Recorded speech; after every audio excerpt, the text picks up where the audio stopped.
जय हिंद दोस्तों। तो स्वागत है आप सभी का हमारे चैनल कमांडो किचन में।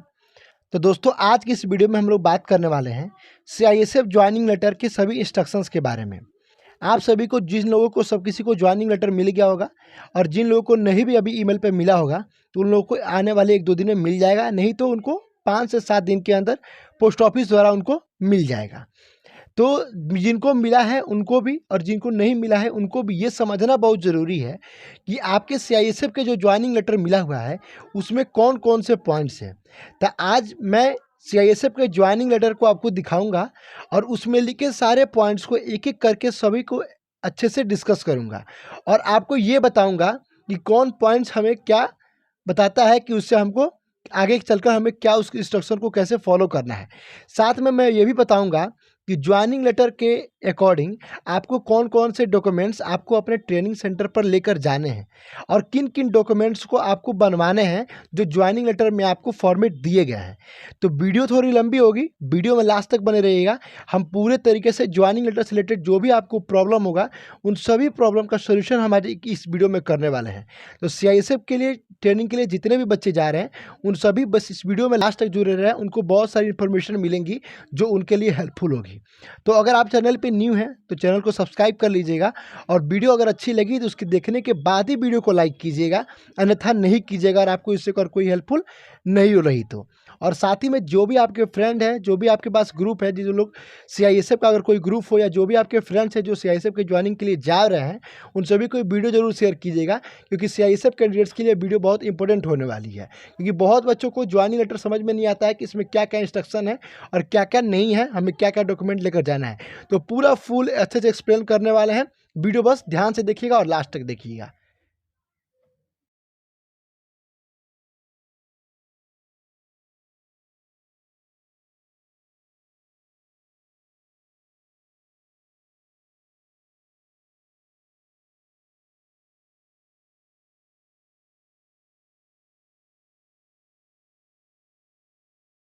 एप्लीकेशन के लिए और कहाँ से आपका ज्वाइनिंग लेटर आ रहा है वो लिखा हुआ है।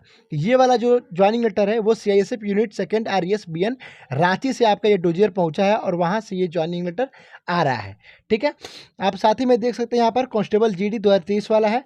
ठीक है, बाकी चीज़ को मैं हाइड करता हूँ। ठीक है, बाकी अब यहाँ से जो देखने वाला सब्जेक्ट्स है, सब्जेक्ट यहाँ पर देख सकते हैं, recruitment of constable GD in central industrial security force provisional offer appointment letter है। ठीक है, अब आगे देख सकते हैं आप, reference your selection to the post of constable GD in central industrial security force. ठीक है, ये उसका रेफरेंस है। बाकी आगे जो पॉइंट्स हैं पॉइंट बाई पॉइंट बात करते हैं। ठीक है, आगे देखिए सेकेंड नंबर पॉइंट पे क्या लिखा हुआ है, you have been provisionally selected for appointment as a constable GD CISF on the following terms of condition. मतलब आप क्या है, प्रोविजनली सिलेक्टेड है।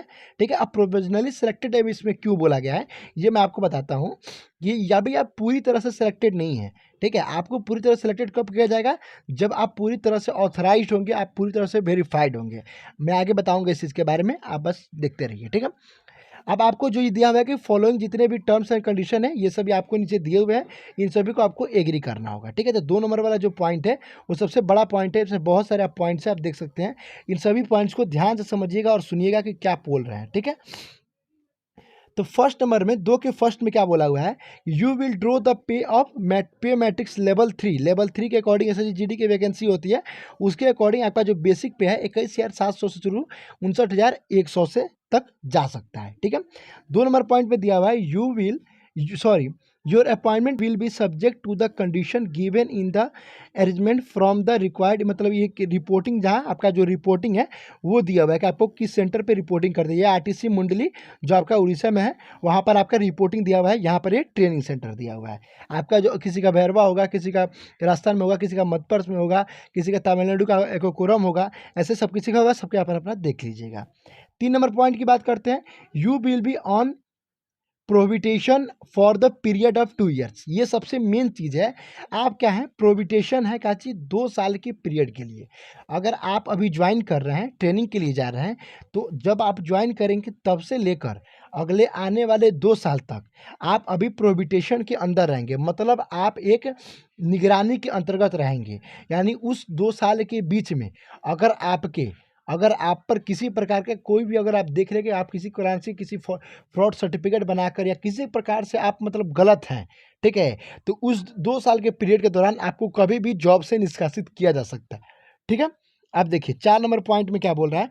4 नंबर पॉइंट वही बात है जो मैं अभी बताया हूँ कि द अपॉइंटिंग अथॉरिटी में डिस्चार्ज यू, मतलब ये जो अपॉइंटिंग अथॉरिटी है वो आपको डिस्चार्ज कर सकता है from your service in any time during the period of prohibition, मतलब सर्विस के एनी टाइम किसी टाइम वो आपको पीरियड ऑफ प्रोहिबिशन से आपको निकाल सकता है। इफ़, कब, if in their opinion your work of conducting during this period is considered unsatisfactory, मतलब अगर आपका वर्क में किसी प्रकार का कोई उनको दिक्कत होगा और अनसेटिस्फाइड होते हैं तो इस 2 साल के पीरियड के दौरान आपको कभी भी वो जॉब से निष्कासित कर सकते हैं, ठीक है। ये पूरा जॉइनिंग लेटर में लिख के दिया हुआ है। और such that you are not fit और परमानेंट अपॉइंटमेंट, अगर आप किसी प्रकार से फिट नहीं पाए जाते हैं 2 साल पीरियड के दौरान तो आपको जॉब से निष्कासित किया जा सकता है। ये लिखा हुआ है पॉइंट नंबर 4 में, ठीक है। बाकी आगे पॉइंट नंबर 5 में देखते हैं।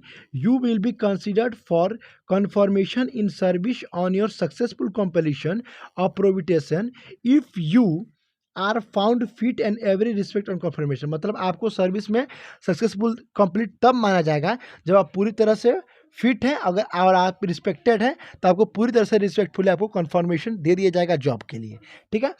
6 नंबर पॉइंट क्या बोल रहा है कि it should be understood that your appointment is subject to any charge in the requirement rules formed from time to time and you will have no claim for comparison and checks in any such change, ठीक है। इसमें क्या बोला है कि आपको appointment के दौरान किसी भी सब्जेक्ट को चेंज नहीं किया जाएगा और रिक्वायरमेंट का जो भी रूल्स है वो टाइम टू टाइम आपको फॉलो करना होगा बिना किसी क्लेम किए हुए, ठीक है। आगे का देखिए इसी में क्या बोला हुआ है। Further you will be subjected to the provisions of central industrial force act जो इसका एक्ट है 1968 जिसमें 50 ऑफ 1968, ठीक है। इसका जो एक्ट आता है उसके तहत इसको प्रोविजनली सेलेक्टेड आपको किया जा रहा है। ये किस रूल के तहत 1968 का जो एक्ट आया था उसके तहत आपको सीएसएफ में चयनित किया जाता है। And central security force rules 2001 as amended from time to time, मतलब इसका ये रूल के बारे में बताया गया है कि सीएसएफ का जो एक्ट किस एक्ट के तहत आपकी ये भर्ती की जा रही है और इसका रूल कब कब चेंज किया गया था, मतलब 2001 में इसका जो है इसमें कुछ इसके रूल में अमेंडमेंट किया गया था, ठीक है। आगे बात करते हैं जो इसका नेक्स्ट पॉइंट है point number 7। You are liable for transfer for any station in the union of India, मतलब इसमें लिखा हुआ है सीधा बात आपको लिखा हुआ है कि आपको यूनियन ऑफ इंडिया यानी यूनियन ऑफ स्टेट, यानी आप जानते हैं कि भारत को यूनियन ऑफ स्टेट्स कहा जाता है, यानी आप पूरे देश के किसी भी कोने के किसी भी स्टेशन पे, मतलब जो आपका इसका जो सीएसएफ का स्टेशन होगा उसके आपको कहीं भी ट्रांसफ़र किया जाता है, मतलब इसके किसी भी यूनिट में आपको ट्रांसफ़र किया जा सकता है। ये लिमिट नहीं है कि आपको यहाँ भेजा जाएगा और वहाँ भेजा जाएगा, ये कहीं भी आपको भेजा जा सकता है पूरे ऑल ओवर इंडिया में, ठीक है। 8 नंबर पॉइंट क्या है। You are liable to be employed at any place within the outside of India, आपको कहीं भी एम्प्लॉय किया जा सकता है, कहीं भी आपको ट्रांसफ़र किया जा सकता है विद इन और आउटसाइड ऑफ इंडिया, ठीक है। इंडिया और इंडिया के बाहर भी आपको यहाँ पर प्लेस किया जाता है सीआईएसएफ के थ्रू, ठीक है। आप देखिए नेक्स्ट पॉइंट क्या बोल रहा है हमारा 9 number point. You are liable to serve in NSG SPG in other forces of the country in the border interested of national security, मतलब इसके तहत ये बोला जा रहा है कि आप जो है लायक हैं काजी के लिए तो एनएसजी एसपीजी या किसी भी अदर फोर्स में जाने के लिए आप लिएबल हैं, मतलब आप उसके योग्य हैं, ठीक है। अब आगे बात करते हैं ये जो दिया हुआ है एससी एसटी कैटेगरी के जो भी जितने भी कैंडिडेट्स हैं उन सभी के लिए एक रूल दिया हुआ है। साथ ही में यहाँ पर ये वाला ओबीसी के लिए दिया हुआ है रूल नंबर 11 और ईडब्ल्यूएस के लिए दिया गया है रूल नंबर 12, मतलब इन सभी को मैं एक साथ बता दूंगा, ठीक है। अब ये देखिए एससी एसटी ओबीसी ये 10 नंबर 11 नंबर और 12 नंबर ये तीनों पॉइंट एससी एसटी ओबीसी और ईडब्ल्यूएस जो भी इन कैंडिडेट हैं उन सभी के लिए रूल दिया गया है। अब ये रूल पूरा इतना पढ़ूंगा तो बहुत बड़ा हो जाएगा, मैं डायरेक्ट इसका शॉर्टकट बताता हूँ। इस रूल में क्या लिखा हुआ है।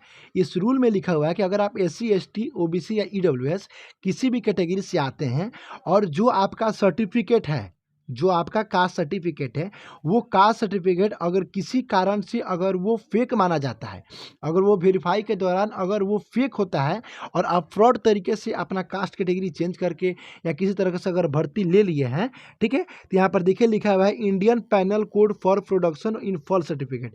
इंडियन पैनल कोड के तहत आपको बहुत बड़ी सजा दी जाएगी, ठीक है, और आपको जॉब से निष्कासित कर दिया जाएगा। ये तीनों में, तीनों कास्ट के लिए ये अलग अलग ये 3 रूल लिखा हुआ है। मतलब आपको जॉब से निष्कासित कर और आप पे सजा कड़ी कार्रवाई की जाएगी, ये चीज़ इसमें लिखा हुआ है, ठीक है।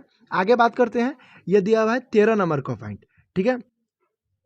13 नंबर का पॉइंट दिया गया है कि अगर आपका डोमिसाइल, आप देख सकते हैं ये डोमिसाइल कैटेगरी की SC ST OBC और जितने भी कैटेगरी हैं उन सभी का जो भी डोमिसाइल है, एजुकेशनल, फिजिकल या मेडिकल स्टेटस या जो भी है, अगर वो किसी कारण सर्विस के दौरान, यहाँ पर लिखा है mistake to common knowledge department after the joining the service, मतलब अगर किसी कारण से अगर आपका जो भी डोमिसाइल है वो अगर फेक पाया जाता है, एजुकेशनल सर्टिफिकेट या कुछ भी अगर आपका मेडिकल स्टैंडर्ड या फिजिकल में किसी तरह से अगर फ्रॉड के चलते अगर आप चले गए हैं, तो उस केस में भी आपको जॉब से निष्कासित किया जा सकता है, ठीक है। ये सभी उसके बारे में पॉइंट है। सॉरी, आगे बात करते हैं जो नेक्स्ट 14 नंबर का पॉइंट है, ठीक है। ये 14 नंबर का पॉइंट क्या बोला हुआ है, इसे मैं आपको बता देता हूँ।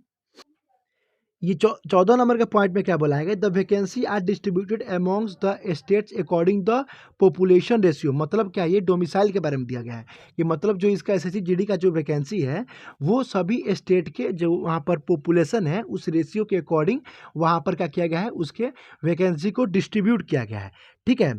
तो किसी भी एक स्टेट का लड़का दूसरे स्टेट के कोड में जाकर, अब जैसे आप ये हाल में सुने होंगे लोग कि बंगाल में हुआ था ऐसा, या असम में हुआ था कि बिहार यूपी के बच्चे या जो भी जहाँ कट ऑफ हाई जाता है वहाँ के बच्चे किसी अदर स्टेट में जहाँ लो कट ऑफ जाता है वहाँ पर जाके अपना वहाँ से फॉर्म भर के और एग्ज़ाम देकर अपना जॉब पा रहे थे। तो उस संदर्भ में ये दिया गया है कि अगर आप पाए जाते हैं तो इंडियन पैनल कोड के तहत आपको फॉल्स मानते हुए आपको सर्विस से the services will be terminate लिखा हुआ है, तो सर्विस से आपको टर्मिनेट किया जाएगा और साथ ही में आपको कड़ी सजा दी जाएगी, ये उसके बारे में दिया हुआ है। अब देखिए, अब यहाँ पर आपको दिया हुआ है, अब पॉइंट नंबर 15 में दिया गया है आपको मेडिकल के रिगार्डिंग की ज्वाइनिंग के टाइम आपका जो मेडिकल होगा, देखिए क्या दिया हुआ है कि you will be subjected to fresh medical examination at the time of reporting RTC। मतलब रिपोर्टिंग, जब RTC पे रिपोर्टिंग करेंगे उस टाइम आपका एक फ्रेश मेडिकल एग्जामिनेशन किया जाएगा। If the validity period of 1 year from the date of fitness joining services. ये कब दिया गया है कि अगर आपका मेडिकल एक मानिए हो गया और मेडिकल के किसी कारण वजह से कोरोना आता था उसी टाइम में, अगर आपका 1 साल में ज्वाइनिंग लेट होता है तो उसके दौरान आपका फिर से ज्वाइनिंग के टाइम में मेडिकल एकदम शुरू से किया जाएगा, ठीक है। उस सिचुएशन में अगर ऐसा नहीं होता है तो मतलब आपका नॉर्मल बस मेडिकल, तो वहाँ पर आई वगैरह चेक होता है और बॉडी में कहीं टूटा फूटा ये सब चेक होता है। उसमें क्या लिखा हुआ है, तो in the terms of requirement medical guidelines issue MHA, ठीक है, MHA के तहत 20/5/2015 का जो MHA का निकला हुआ था उसके अकॉर्डिंग फिर से उनका क्या होगा, मेडिकल टेस्ट होगा। अगर 1 साल लेट उनका अगर ज्वाइनिंग होता है तो, और अगर वो फिर से फिट फाउंड किए जाते हैं तो अभी उनको फिर से उनको पोस्टिंग दी जाएगी, अन्यथा उनको ट्रेनिंग में नहीं लिया जाएगा, ठीक है। अब देखते हैं 3 नंबर पॉइंट हमारा क्या लिखा है। 3 नंबर पॉइंट आपके दिया हुआ है कि आपको कहाँ पे ज्वाइनिंग करना है। जैसे आप देख सकते हैं, if you accept the above mention terms and condition, अगर आप एक्सेप्ट करते हैं, यदि आप एक्सेप्ट करते हैं ऊपर दिए गए सभी टर्म्स एंड कंडीशन को, तो आप रिपोर्ट कीजिएगा। You may report the principal RTC Mundali. मतलब RTC मंडली में 21/3, देखिए आप यहाँ पर लिखा हुआ है कि ऑन 21/10/2023, यानी आपको 21/10/2023 को ही वहाँ पर रिपोर्ट करना है, उसके बाद रिपोर्ट नहीं करना है। हाँ, इस केस में हो सकता है कि आप 1 दिन पहले रिपोर्ट कर सकते हैं, ठीक है, उससे कोई फ़ायदा होता नहीं है, लेकिन आप उस दिन रिपोर्ट करिएगा। उस दिन के बाद आप 22 के डेट में रिपोर्ट नहीं कर सकते हैं। अगर इस केस में अगर आप देखिए, यहाँ पर वो भी लिखा हुआ है 4 नंबर पॉइंट में कि इन case you fail the report और द ट्रेनिंग सेंटर, अगर आप ट्रेनिंग सेंटर पे 21 तारीख को नहीं आते हैं तो आपको क्या बोला जाएगा, तो उसके हिसाब से ये ट्रेनिंग सेंटर पूरा लिखा हुआ है, इसका बेरौला मैं बता देता हूँ कि तो ट्रेनिंग सेंटर की हिसाब से ये मान लिया जाएगा कि आपको ये रिक्वेस्ट एक्सेप्ट नहीं है और आप ज्वाइनिंग नहीं करना चाहते हैं और आपकी कैंडिडेचर जो आपका ज्वाइनिंग रद्द कर दिया जाएगा। तो इस केस में अगर किसी बच्चे को क्या होता है कैंडिडेट को कि अगर वो किसी कारणवश वहाँ पर रिपोर्ट नहीं कर पाता है 21 तारीख को, या जो भी आपका 15 तारीख या 21 तारीख दिया हुआ है, अगर किसी कारणवश रिपोर्ट नहीं कर पाता है तो वो क्या हुआ है 3 दिन पहले, यहाँ पर देखिए दिया हुआ है 18/10/2023 जिसका 21 की रिपोर्टिंग है, वो 3 दिन पहले अपने सेंटर पर वहाँ पर कॉल करके या ईमेल करके वहाँ पर आप एक एप्लीकेशन लिखकर रिपोर्ट दे सकते हैं कि इस कारणवश हमको थोड़ा ज्वाइनिंग में लेट हो जाएगा कि हम इतना दिन को हमको लीव चाहिए, और उधर से रिक्वेस्ट आपका एक्सेप्ट हो जाएगा तो आपके लिए अप्रूव हो सकता है। आगे बात करते हैं। It is further informed that you are required to carry the following documents in original। अब यहाँ पर बात करते हैं 5 नंबर पॉइंट में डॉक्यूमेंट के बारे में कि कौन कौन से डॉक्यूमेंट जो ऐसे हैं जो आपको वहाँ पर ले जाने हैं। ठीक है, वीडियो थोड़ा लंबा हो रहा है लेकिन आपके लिए हेल्पफुल है, वीडियो में लास्ट तक बने रहिएगा, आपको पूरा इन्फॉर्मेशन मिल जाएगा। 2 कॉपीज ऑफ अटेंशन फॉर्म, जो आपको अटेंशन फॉर्म दिया गया है ज्वाइनिंग लेटर के साथ, वो एक अटेंशन फॉर्म दिया हुआ है, फॉर्म फिल करके लेकर आना, तो वहाँ पर 2 कॉपी उसका निकलवा लेना है पूरे फॉर्म का और दोनों कॉपी भर कर लेकर जाना है। अब उसको कैसे फिलअप करना है वो मैं बता दूंगा, उस पर एक स्पेशल फोटो लगेगा जो आपको बनवाना पड़ेगा उसके साइज़ का, और उसको फॉर्म वगैरह फिल करके लेके जाना है। ठीक है, ऑलरेडी सप्लाइड इन और इनक्लोज, मतलब ये ऑलरेडी आपको ज्वाइनिंग लेटर में दे दिया गया है। ड्यूली फिल्ड इन इनकम्प्लीटली, इसको फिल करके ले जाना है। In case the answer to any question in 5I attention form yes, मतलब ये 5I में क्या हुआ है ना, सॉरी 15I में सब क्या हुआ है कि उसमें दिया हुआ है केस, उसके मैटर में कि अगर आप पे कोई केस है या आप कोई फ्रॉड के केस में गए हैं या किसी चीज़ में, अगर उसके किसी कंडीशन में अगर आप यस कर देते हैं तो आपको क्या होगा, ज्वाइनिंग लेटर आपका ज्वाइनिंग नहीं होगा, बेसिक ट्रेनिंग में आपको शक के निगाह में रखा जाएगा और बार बार आपका हियरिंग वगैरह होते रहेगा कोर्ट में। ठीक है, ये चीज़ में दिया गया है। बी नंबर में क्या दिया हुआ है, सर्टिफिकेट ऑफ कैरेक्टर सर्टिफिकेट जो एनेक्सर आपका 4 में दिया हुआ है वो आपको ऑलरेडी अपना बनवा कर लेकर जाना है और उसको साइन किसे कराना है, duly signed in column by sub divisional magistrate, SDM से या डिस्ट्रिक्ट मजिस्ट्रेट से, अपने डिस्ट्रिक्ट के एसडीएम से या डीएम से ही बनवा के उसको लेकर जाना है, जो एनेक्सर 4 आपका दिया हुआ है। और उसमें एक और दिया हुआ है कैरेक्टर सर्टिफिकेट, जो आपका सी में लिखा हुआ है कैरेक्टर सर्टिफिकेट अटेंडेंट सर्टिफिकेट जो है वो क्या हुआ है, वो एसएचओ से बनवाना है, वो उसको फिल करके और एसएचओ से बनवाना है। और उसमें शर्त क्या है कि your recent passport size photograph, एक रिसेंट पासपोर्ट साइज फोटोग्राफ उस पर लगाना है, should be affixed on the right side corner of certificate which should be attested by SHO. जो एसएचओ वाला जो कैरेक्टर सर्टिफिकेट है उसमें क्या करना है, आपको ऊपर के साइड में राइट साइड में एक आपका करेंट का पासपोर्ट साइज फोटो चिपकाना है और उस पर साइन मोहर करवा के एसएचओ से लेकर जाना है। ठीक है, डी में बात करते हैं, all original certificates printing on your educational qualification, मतलब एजुकेशनल क्वालिफिकेशन का जो और जितने भी ओरिजिनल सर्टिफिकेट है उन सभी को लेकर जाना है, जितने भी आपके मेडिकल के टाइम में लगे हुए थे। ठीक है, क्योंकि डेट ऑफ बर्थ का वहाँ पर आपका चेक वगैरह होगा और साथ में एनसीसी कैंडिडेट्स वगैरह हैं तो वो सभी अपना लेकर जाएंगे, और जो भी कास्ट सर्टिफिकेट है मैंने बता दिया। ठीक है, साथ में आपको 5 नंबर पॉइंट में दिया हुआ है कि 2 copies of recent passport size photographs, वहाँ पर 2 ही कॉपी रिसेंट पासपोर्ट फोटोग्राफ का मांगा गया है, लेकिन आप कम से कम 10 लेकर जाइएगा, वहाँ पर बहुत काम करता है भाई। ठीक है, साथ में एफ नंबर पॉइंट में क्या दिया हुआ है, in case you are already employed in government वगैरह में, अगर गवर्नमेंट वगैरह में कहीं भी अगर आप पहले से जॉब कर रहे थे तो आप अपना जो है अपना फॉर्मेलिटीज़ वगैरह लेकर जाइएगा और जो भी उसका सर्टिफिकेट वगैरह है वो सब आप लेकर जाइएगा। ठीक है, अब बात करते हैं 6 नंबर पॉइंट के बारे में कि if you had applied for the other services before joining CISF, कि अगर यदि आप किसी अदर सर्विस में अप्लाई करते हैं सीआईएसएफ में ज्वाइनिंग के लिए, you should immediate all the details in the regard to the principal training centre immediately. मतलब कहने का मतलब है कि अगर जैसे आप ऐसे सीपीओ के लिए अप्लाई कर दिए, ठीक है, तो आपको उस टाइम में सीआईएसएफ के जब भी आप ज्वाइनिंग करने जाइएगा तो आपको सबसे पहले ज्वाइनिंग प्रिंसिपल जैसे ट्रेनिंग स्टार्ट होगा उससे पहले आपको वहाँ पर उसको रिपोर्ट कर देना है कि मैंने इस चीज़ का फॉर्म फिलअप किया हुआ है, जिससे आपको एग्जाम के लिए आपको एनओसी मिल जाएगा। ठीक है, filling which you request to the leave the department of technical examination will be not considered, मतलब जो आपका वो रिक्वेस्ट है वो डिपार्टमेंट के तरफ से वो कंसिडर नहीं किया जाएगा अगर आप किसी और के लिए फॉर्म भरे हुए हैं और वहाँ पर जाना चाहते हैं तो। बाकी ज्वाइनिंग पीरियड में तो ट्रेनिंग पीरियड में तो नहीं मिलता है किसी एग्जाम के लिए छुट्टी, लेकिन आपका ड्यूटी पीरियड में आप एनओसी वगैरह लेकर अपना एग्जाम दे सकते हैं। ठीक है, और यहाँ पर अब सबसे मोस्ट इंपोर्टेंट चीज़ 7 नंबर पॉइंट देखिएगा, इसलिए इसको हाईलाइट किया गया है। You must open simple saving bank account in the name in state bank of India. Repeat, state bank of India. यानी यहाँ पर साफ लिखा हुआ है कि आपको खाता एसबीआई में ही खुलवाना है और किसी अदर बैंक में खुलवाना ही नहीं है। ठीक है, सीधा बात है। और ट्रेनिंग सेंटर पे India, before joining the training centre पर जाने से पहले, और यू शुड ब्रिंग, आपको क्या क्या लेकर जाना है, तो पासबुक, चेकबुक और एटीएम कार्ड, ये तीनों कंपलसरी आपको लेकर जाना ही जाना है साथ में। और ये तीनों लेकर जाना क्यों है, फॉर ड्रॉल द पेमेंट के ड्रॉल के लिए। If feasible you should also bring PAN card and Aadhaar card as a proof of identity. Aadhaar card और पैन कार्ड आइडेंटिटी प्रूफ के लिए जाना है। For easy to quick opening on your account और न्यू पेंशन स्कीम, और नया pension scheme को वहाँ पर आपका फॉर्म फिलअप होकर उसका स्कीम खुलेगा, उसके लिए आपको वहाँ पर आधार कार्ड और पैन कार्ड चाहिए। ठीक है, अब एक और 8 नंबर पॉइंट, सबसे मोस्ट इंपोर्टेंट पॉइंट ये भी है, you should be possession in the sufficient money in your account. अपने अकाउंट में कम से कम कितना, तो 8,000 रुपया लेकर जाना है, मतलब कम से कम 8,000 होना चाहिए। वो किस चीज़ के लिए, तो for your on mess deposit which will be deposited in the training centre at the time of reporting.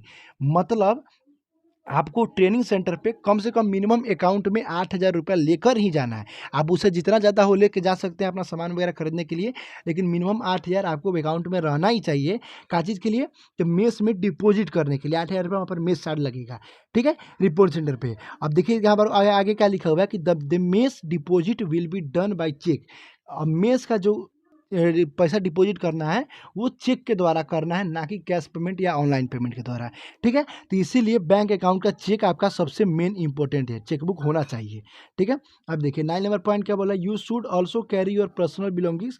जो आपका पर्सनल क्लॉथिंग वगैरह जो भी सामान है वो आप यूज़ यहाँ पर रिक्वायर्ड के लिए आप ले सकते हैं, जो आपका यूज़ है। मतलब जब भी आप अगर बाहर वगैरह जाएंगे तो थोड़ा सा civil dress, jeans shirt, T shirt वगैरह जो भी आप यूज़ करते हैं नॉर्मल, आप वहाँ पर कैरी कर सकते हैं। 10 नंबर पॉइंट में क्या लिखा है, you are advise to be not be position jewellery and expensive ornaments. मतलब आपको वहाँ पर कोई भी एक्सपेंसिव चीज़ ज्वेलरी वगैरह लेकर नहीं जाना है, नॉर्मल चीज़ें लेकर जाना है, जो भी महंगा चीज़ है वहाँ पर लेकर नहीं जाना है।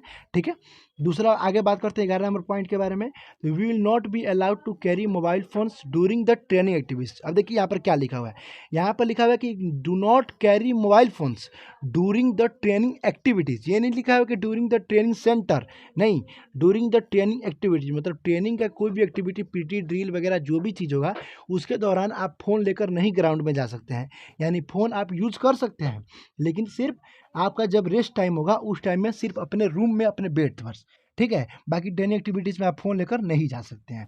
ठीक है, और आगे बात करते हैं, you are also advise not bring any expensive gadget और एनी एक्सपेंसिव आइटम। मतलब कोई भी महंगा चीज़, गैजेट वगैरह लेकर वहाँ पर नहीं जाना है। ठीक है, अब देखिए 13 नंबर पॉइंट में लिखा हुआ है कि नो टीए और DA will be admission for your journey. मतलब जो अभी आप जर्नी करने जा रहे हैं, जर्नी करके मतलब अपना ट्रेनिंग सेंटर पे जा रहे हैं, उसके लिए आपको कोई भी वहाँ पर आपका टीए मतलब ट्रेवलिंग अलाउंस, और ट्रेवलिंग अलाउंस पे जो उसका डीए मिलता है वो आपका नहीं मिलेगा। अभी इधर से जाने टाइम में आपका कोई भी टीए, डीए वगैरह, ट्रेवलिंग अलाउंस वगैरह कुछ नहीं मिलेगा, आपको अपने खर्चे से ट्रेनिंग सेंटर पे जाना होगा। ठीक है, आगे 14 नंबर पॉइंट में बात करते हैं, the new are a subjected defined contribution of the pension scheme. जो आपका पेंशन स्कीम है वो अब इनेबल हो चुका है, applicable for the new entrants central government services WEF 1 January 2004 will be also applicable for you. मतलब कहने का मतलब ये, बहुत लोग को ये प्रॉब्लम बार बार सुनने को मिलता है कि सर हम लोग को भैया पेंशन मिलेगा कि नहीं। ठीक है, और जो हम लोग का पेंशन होता है और साथ में हम लोग का जो रिटायरमेंट होता है वो मिल जाएगा कि नहीं। तो आपको बता दें 2003 तक में एक धांधली के चलते प्रॉब्लम हुआ था, उसके बाद से 2004 के बाद से जितने भी सभी लोग हैं, 1 जनवरी 2004 के बाद से जितने भी लोग हैं उन सभी का पेंशन स्कीम स्टार्ट कर दिया गया है, जिसके लिए यहाँ पर लिखा हुआ है will also be applicable to you. जो आपके लिए अप्लीकेबल है, यानी आपको पेंशन इस तहत के दिया जाएगा। ठीक है, साथ में आप यहाँ पर देख सकते हैं आपको क्या क्या बोला हुआ है लेकर आने के लिए। इसके साथ इंक्लूड करके ज्वाइनिंग लेटर आपको लेकर जाना है, और साथ में आपका जो अटेंशन फॉर्म है, 2 गो अटेंशन फॉर्म मैंने शुरू में ही बोल दिया, और साथ में आपका एनेक्जर्स जो आपका 4 था एथी के लिए, आपका डीएम से एसडीएम से जो बनवाना था एनेक्जर, कैरेक्टर सर्टिफिकेट, और साथ में जो एसएचओ वाला था वो वाला आपको बनवा कर लेकर जाना है। ये 3 चीज़ें ज्वाइनिंग लेटर के साथ लेकर जाना है। बाकी सभी डॉक्यूमेंट्स मैंने बता दिए, बाकी जो जो पॉइंट था मैंने एक बार लाइन बाय लाइन करके बता दिया। अब इसके अलावा अगर कोई भी आपको और कोई प्रॉब्लम होता है कमेंट जरूर कीजिएगा, मैं उसको रिप्लाई आपको दे दूंगा। ठीक है, वीडियो अच्छी लगी हो तो बहुत मेहनत किया आपके लिए, वीडियो अच्छी लगे हो तो लाइक ज़रूर कीजिएगा, अपने जो भी फ्रेंड्स हैं उन सभी को प्लीज़ ज़रूर शेयर ज़रूर कीजिएगा, और चैनल पर नहीं हुए तो फिर दोस्तों रिक्वेस्ट है चैनल को सब्सक्राइब कर लीजिए, क्योंकि सब्सक्राइब करने में आपको कोई पैसा वगैरह जाता नहीं है, लेकिन मेरे से बहुत सारी इन्फॉर्मेशन आपको मिल जाएगा। ठीक है, मिलते हैं नेक्स्ट वीडियो में। Thank you so much everyone, video में अभी तक बने रहने के लिए।